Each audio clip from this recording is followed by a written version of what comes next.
അതുകൊണ്ട് തെളിവ് ഹാജരാക്കി. അത് മറ്റുള്ള ചെറിയ ഷറഹ് കൊടുത്തിട്ടില്ല, ഒരു ഷറഹിലും ഇല്ല.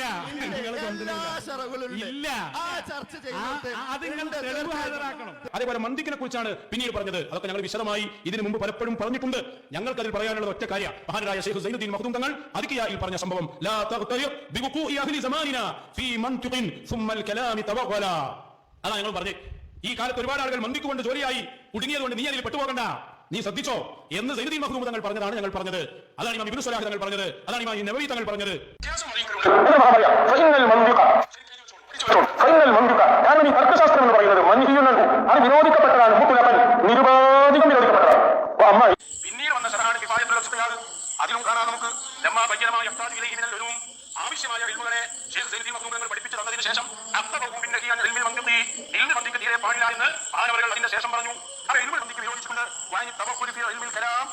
കലാമിൽ അഥവാ അല്ലാഹുവിനെ കുറിച്ചാണ് ചർച്ച ചെയ്യുന്നത്, വിശ്വസിക്കേണ്ട കാര്യങ്ങളാണ് പറയുന്നത്, പക്ഷെ അതിൽ തന്നെ കൂടാൻ പാടില്ല എന്ന് പ്രത്യേകം ശൈഖുകൾ ഉപദേശിക്കുകയാണ്. സഹോദരങ്ങളെ ചിന്തിച്ചോളൂ, ഞാൻ വെറുതെ പറയുകയല്ല. അസ്സലാമു അലൈക്കും വറഹ്മത്തുള്ളാഹി. കുരുവട്ടൂരുകാരനായ അബൂ സഫീഹ് മന്ദിക്ക് പഠിക്കലും അത് പഠിപ്പിക്കലും ഒക്കെ ഹറാമും കുഫ്രിയത്തുമാണ് എന്ന് തെളിയിക്കാൻ വേണ്ടി കൊണ്ടുവന്ന മറ്റൊരു തെളിവാണ് സൈനുദ്ദീൻ മഖ്ദൂം റളിയല്ലാഹു അൻഹു അദ്കിയയിൽ പറഞ്ഞ ഒരു ബൈത്ത്. അത് വിശദീകരിച്ചുകൊണ്ട് മഹാന്മാരായ പണ്ഡിതന്മാർ പറഞ്ഞ കാര്യങ്ങൾ, അതിൻ്റെ ഒരു ഭാഗം മാത്രം വായിച്ച് പ്രധാനപ്പെട്ട ഭാഗം അദ്ദേഹം വായിക്കാതെ കബളിപ്പിക്കുന്ന രംഗമാണ് ഇൻഷാ അല്ലാഹ് നമുക്ക് ഇന്ന് ചർച്ച ചെയ്യാനുള്ളത്. നേരത്തെ ഇബ്നു ഹജർ അൽ-ഹൈതമി റളിയല്ലാഹു അൻഹു അവരുടെ ഫത്ഹുൽ മുബീനിൽ വിശദീകരിച്ച വിശദീകരണം നമ്മൾ പറഞ്ഞിരുന്നു. പഠിക്കൽ ഹറാമായ മന്ദിക്ക് അത് ഏതാണ്? ഫരാസിഫ കലർന്നതാണ് എന്ന് ഇബ്നു ഹജർ അൽ-ഹൈതമി റളിയല്ലാഹു അൻഹു വളരെ വ്യക്തമായി പറഞ്ഞിട്ടുണ്ട്. ഇബ്നു സലാഹ് തങ്ങൾ കൊടുത്ത ഫത്വയും ഇമാം നവവി റളിയല്ലാഹു അൻഹു പറഞ്ഞതൊക്കെ അതിന്റെ മേലിൽ ചുമത്തണം എന്ന് പറഞ്ഞ ഇബാറത്ത് നമ്മൾ നേരത്തെ വായിച്ചിട്ടുണ്ട്. ഇനിയിപ്പോൾ ഇദ്ദേഹം വേറൊരു കബളിപ്പിക്കൽ നടത്തിയത് ഇൻഷാ അല്ലാഹ് നമുക്ക് ഇവിടെ വിശദീകരിക്കാം. ബഹുമാനപ്പെട്ട സൈനുദ്ദീൻ മഖ്ദൂം റളിയല്ലാഹു അൻഹുവിന്റെ അദ്കിയക്ക് സയ്യിദുൽ ബക്കരി തങ്ങൾ ഒരു ശറഹ് എഴുതിയിട്ടുണ്ട്. കിഫായത്തുൽ അദ്കിയാഹി വ മിൻഹാജുൽ അസ്ഫിയ എന്നാണ് അതിന്റെ പേര്. അതിലുള്ള ഇബാറത്താണ് അബൂ സഫീഹ് വായിച്ചത്, നിങ്ങളിപ്പോൾ നേരത്തെ കേട്ടത്. ആ ഇബാറത്തിന്റെ ശേഷം പ്രധാനമായി മന്ദിക്ക് ഏത് മന്ദിക്കിനെ തൊട്ടാണ് സൈനുദ്ദീൻ മഖ്ദൂം റളിയല്ലാഹു അൻഹു നഹി ചെയ്ത് പറഞ്ഞത് എന്ന് വിശദീകരിക്കുന്നുണ്ട്. അത് ഇദ്ദേഹം വായിച്ചിട്ടില്ല. ഇൻഷാ അല്ലാഹ് അതാണ് വായിക്കുന്നത്. ലമ്മ ബയ്യന മാ യഹ്താജു ഇലൈഹി മിനൽ ഉലൂമി അഖബഹു ബിന്നഹി അൻ ഇൽമിൽ മന്തിഖി വ അനി തവഗ്ഗുലി ഫി ഇൽമിൽ കലാമി. ഇത്ര മാത്രമേ അബൂ സഫീഹ് വായിച്ചിട്ടുള്ളൂ. എന്നാൽ അതിന്റെ ശേഷം ഫഖാല എന്നിട്ട് പറയാണ് ലാ തഖ്തറിർ, യാനി ബഹുമാനപ്പെട്ട സൈനുദ്ദീൻ മഖ്ദൂം റളിയല്ലാഹു അൻഹു മന്ദിക്ക് പഠിക്കുന്നതിൽ നിങ്ങൾ സുഗലായി നിങ്ങൾ വഞ്ചിതരാവരുത് എന്ന് പറഞ്ഞതുകൊണ്ട് ഉദ്ദേശിക്കുന്നത് ലാ തകുൻ മഖ്ദൂഅൻ ബി വഖൂഇ അഹ്ലി സമാനിനാ ഫി തലബി ഇൽമിൽ മന്തിഖി. ഇൽമുൽ മന്തിഖ് തേടുന്ന വിഷയത്തിൽ ഈ കാലഘട്ടത്തിലുള്ള ആളുകൾ അങ്ങേയറ്റം അതിൽ സുഗലായി അതിൽ പെട്ടുപോകുന്നുണ്ട്, അങ്ങനെ നീ ആവരുത് എന്ന് പറഞ്ഞിട്ട് പറയുന്നു. വൽ മുറാദു, ആ മന്ദിക്ക് കൊണ്ട് ഉദ്ദേശിക്കുന്നത് സൈനുദ്ദീൻ മഖ്ദൂം റളിയല്ലാഹു അൻഹു നഹി ചെയ്ത മന്ദിക്ക് ഏതാണ്? വൽ മുറാദു, അതുകൊണ്ട് ഉദ്ദേശിക്കപ്പെടുന്നത് അൽ മഖ്ലൂത്തു ബി ദലാലാത്തിൽ ഫലാസിഫത്തിൽ മുകഫിറതി വഗൈരിഹാ, മുകഫിറായതും മുകഫിറത്തല്ലാത്തതുമായ ഫലാസിഫയിലുള്ള ദലാലത്തുകളെ കൊണ്ട് കലർത്തപ്പെട്ടതായ മന്ദിക്കനെയാണ് ആ മന്ദിക്ക് കൊണ്ട് ഉദ്ദേശിക്കുന്നത്. മനസ്സിലായില്ലേ? സൈനുദ്ദീൻ മഖ്ദൂം റളിയല്ലാഹു അൻഹു നഹി ചെയ്ത പഠിക്കാൻ പാടില്ല എന്ന് പറഞ്ഞ മന്ദിക്ക് കൊണ്ട് ഉദ്ദേശിക്കുന്നത് ഏത് മന്ദിക്കാണ്? മുകഫിറത്തായതും അല്ലാത്തതുമായ ഫനാസിഫയിലുള്ള ദലാലത്തുകളെ കൊണ്ട് കലർത്തപ്പെട്ട മന്ദിക്കാണ് ആ മന്ദിക്ക് കൊണ്ട് ഉദ്ദേശിക്കുന്നത് എന്ന് അതിന്റെ ഇവൻ വായിച്ച ഇബാറത്തിന്റെ തൊട്ടു ശേഷം സയ്യിദുൽ ബക്കരി തങ്ങൾ പറഞ്ഞിട്ടുണ്ട്. അത് ഇവൻ വായിച്ചിട്ടില്ല. എന്നിട്ട് പറയാണ് അമ്മൽ മന്ദിക്കു, അപ്പോൾ മന്ദിക്ക് അൽ ഖാലി അൻ ദാലിക, ഇത്തരം ദലാലത്തുകൾ ഫലാസിഫയിലുള്ള ദലാലത്തുകളെ കൊണ്ട് കലരാത്തതായ മന്ദിക്ക് ഫലാ യുൻഹ അൻഹു, അതിനെ തൊട്ട് വിരോധിക്കപ്പെട്ടിട്ടില്ല. ബൽ എന്നല്ല ഹുവ മത്ലൂബുൻ, അത് പഠിക്കന്നെ വേണം. ഫലാസിഫ കലരാത്തതായ മന്ദിക്ക് അത് പഠിക്കുക തന്നെ വേണം, അത് മത്ലൂബായ കാര്യമാണ് എന്ന് സയ്യിദുൽ ബക്കരി റളിയല്ലാഹു അൻഹു ആ ബൈത്ത് വിശദീകരിച്ചുകൊണ്ട് പറയുന്നുണ്ട്. അപ്പോൾ ഇത്രയും കൃത്യമായി ബഹുമാനപ്പെട്ട സയ്യിദുൽ ബക്കരി തങ്ങൾ ആ വിഷയം വിശദീകരിച്ചിട്ട് അതിന്റെ ആദ്യ ഭാഗം മാത്രം വായിച്ച് ശേഷമുള്ളത് മൂടി വെച്ചത് എന്തിനു വേണ്ടിയാണ്? ജനങ്ങളെ തെറ്റിദ്ധരിപ്പിക്കുക എന്നൊരു ലക്ഷ്യം മാത്രം. വല്ലാത്ത പടലാണ് ഇയാൾ പെട്ടത്. മന്ദിക്ക് പഠിക്കൽ ഹറാമും അത് കുഫ്രിയത്തുമാണ് എന്ന് പറഞ്ഞ് പെട്ടപ്പോ ഇനി മഹാന്മാരായ പണ്ഡിതന്മാർ എഴുതി വെച്ച ഗ്രന്ഥങ്ങളെ തിരുമറി നടത്തിയിട്ടെങ്കിലും അത് സ്ഥാപിക്കാൻ ശ്രമിക്കണം. അതാണ് അദ്ദേഹത്തിന്റെ ലക്ഷ്യം. ഇദ്ദേഹം മനസ്സിലാക്കി വെച്ചത് മന്ദിക്ക് എന്ന് പറഞ്ഞാൽ അത് ഒരൊറ്റ ഇനം മന്ദിക്ക് മാത്രമേ ഉള്ളൂ എന്ന് മനസ്സിലാക്കിയേ. അവിടെ പറ്റിയ പിശകാണത്. ബഹുമാനപ്പെട്ട മുഹിബുല്ലാഹിൽ ബിഹാരി തങ്ങളുടെ സുല്ലമിന് ഒരു ശറഹുണ്ട്, മല്ലവി സുല്ലം എന്നാണ് അതിന്റെ പേര്. അതെങ്കിലും ഒന്ന് വായിച്ചിരുന്നെങ്കിൽ ഇത്രയും വലിയൊരു ഭീമാബദ്ധത്തിൽ ഇദ്ദേഹം പെടുമായിരുന്നില്ല.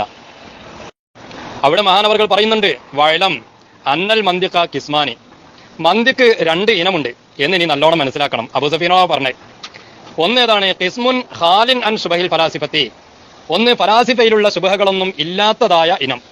ഏതുപോലെ? കഹാദൽ കിതാബി, മല്ലബി സ്വലമിന് പറയാണ് ഈ കിതാബ് പോലെ. അതുപോലെ മുഖ്തസറിൽ ഇമാം സനൂസി, മന്ദിക്കിന്റെ വിഷയത്തിൽ ഇമാം സനൂസി റളിയല്ലാഹു അൻഹു എനിക്കൊരു മുഖ്തസർ ഉണ്ട്, ആ മുഖ്തസർ പോലെ.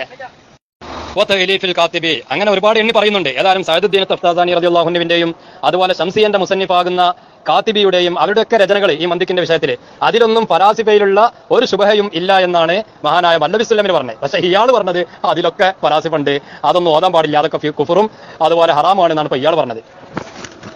എന്നിട്ട് പറയാണ് ഫഹാദ, അപ്പോൾ ഈ ഒരു ഇനം ഫലാസിഫയുടെ ശുബഹ കലരാത്തതായ ഈ ഒരു മന്ദിക്ക് ലാ ഖിലാഫ ഫീ ജവാസിഹി, അതുകൊണ്ട് ജോലിയാവൽ, അത് പഠിക്കലും പഠിപ്പിക്കലും ഒക്കെ അനുവദനീയമാണ് എന്ന വിഷയത്തിൽ ഒരു തർക്കമില്ലാന്ന്. അതിൽ ആർക്കും തർക്കമില്ല. വലാ യസുദ്ദു അൻഹു ഇല്ലാ മൻ ലാ മഅഖൂല ലഹു, ബുദ്ധി ഇല്ലാത്ത ആളുകളല്ലാതെ അതിനെ എതിർക്കുകയില്ല. അത് പഠിക്കലും അത് പഠിപ്പിക്കലും ഒക്കെ പാടില്ല, ഹറാമാണ് എന്ന് പറയുന്ന ആളുകൾക്ക് ബുദ്ധിയില്ല എന്നാണ് മല്ലബി സുല്ലമിന് പറഞ്ഞത്. എന്നല്ല മഹാനവറുകൾ പറയാണ് ബൽ ഹുവ ഫർളു കിഫായത്തിൻ, ആ ഒരു ഇനം മന്ദിക്ക് പഠിക്കൽ ഫർള് കിഫയാണ് എന്നാ പറഞ്ഞത്. എന്നിട്ട് വിശദീകരിക്കാൻ അൽ കിസ്മുസ്ഥാനി, 2ാമത്തെ ഇനം മുഖ്തലിഫുൻ ബിശുബഹിൽ ഫലാസിഫത്തി, ഫലാസിഫ കലർന്നതായ മന്ദിക്കാണ്. വഹാദാ ഹുവല്ലദീ ജറാ ഫിൽ ഇസ്തിഗാലി ബിഹി ഖിലാഫുൻ, ഈ ഒരു ഇനം മന്ദിക്കിലാണ് പഠിക്കാൻ പാടുണ്ടോ ഇല്ലേ, അതുകൊണ്ട് ജോലിയാവാൻ പാടുണ്ടോ ഇല്ല എന്നുള്ള തർക്കം തന്നെ ഉള്ളൂ. 1ാമത്തെ ഇനത്തില് ഒരു തർക്കമില്ല. അതേസമയം ഫലാസിഫ കലർന്ന മന്ദിക്ക് പഠിക്കാൻ പറ്റുമോ പറ്റൂലേ, അതിലാണ് ഖിലാഫുള്ളത്, അതിലാണ് 2-3 അഭിപ്രായ വ്യത്യാസങ്ങൾ ഉള്ളത് എന്ന് മല്ലബി സ്വലമിന് പറയാണ്.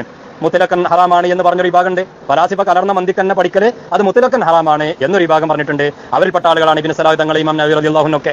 അതുപോലെ മുത്തലക്കൻ അനുവദനീയമാണ് എന്ന് പറഞ്ഞ ആളുകളുണ്ട്. അതേസമയം ഒരു ഗുരുവിന്റെ ശിക്ഷണത്തിൽ അത് പഠിക്കുകയും ഫലാസിഫയിൽ നിന്ന് ഉള്ള ഷർറുകളെ തൊട്ട് തടയാൻ വേണ്ടി അതിനെ ഗണ്ണിക്കാൻ വേണ്ടിയൊക്കെ പഠിക്കുകയും ചെയ്യാം. അങ്ങനെ ഷർത്ത് പറഞ്ഞിട്ട് അനുവദനീയമാണ് എന്ന് പറഞ്ഞ പണ്ഡിതന്മാരുണ്ട്. ചുരുക്കി പറഞ്ഞാൽ അഭിപ്രായ വ്യത്യാസമുള്ള മന്ദിക്ക് പഠിക്കാൻ പറ്റുമോ പറ്റൂലേ, ഹറാമാണ് എന്നൊക്കെയുള്ള അഭിപ്രായ വ്യത്യാസം ഉള്ള മന്ദിക്ക് തന്നെ ഏതാണ്? അത് ഫലാസിഫ കലർന്ന മന്ദിക്കാണ്. അതേസമയം ഫലാസിഫയുമായി ഒരു ബന്ധമില്ലാത്ത ആ മന്ദിക്കിനെ പറ്റി ഒരു ചർച്ചനല്ല, അതിന്റെ അഭിപ്രായ വ്യത്യാസമല്ല, അത് പഠിക്കണം, അത് പഠിക്കൽ ഫർള് കിഫയാണ് എന്നാണ് മഹാന്മാരായ പണ്ഡിതന്മാർ പഠിപ്പിച്ചത്.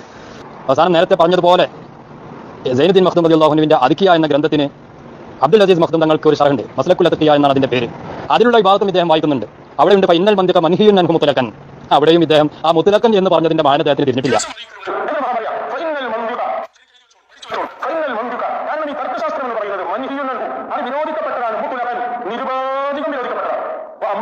നേരത്തെ മല്ലബി സ്വലമി നമ്മൾ വായിച്ചില്ലേ, ഖിലാഫ് ഉള്ളത് തന്നെ എവിടെയാണ്? ഫലാസിഫ കലർന്ന മന്ദിക്കിലാണ്.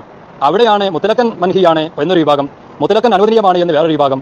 അങ്ങനെ ഖിലാഫ് ഉള്ളത് അവിടെയാണ്. ആ മുത്തലക്കൻ മൻഹി എന്നുള്ളതിന് ഇയാൾ ഇവിടെ അർത്ഥം വെച്ചത് എന്താണ്? ഫലാസിഫ കലർന്നതാണെങ്കിലും അല്ലെങ്കിലും ഒക്കെ നിരുപാധികം ഹറാമാണ് എന്ന് പറഞ്ഞിട്ട് അബ്ദുൽ അസീസ് തങ്ങൾ പറഞ്ഞ ആ വിവാദത്തിനെയും ഇദ്ദേഹം അവിടെ ദുർവ്യാഖ്യാനിക്കുന്നുണ്ട്.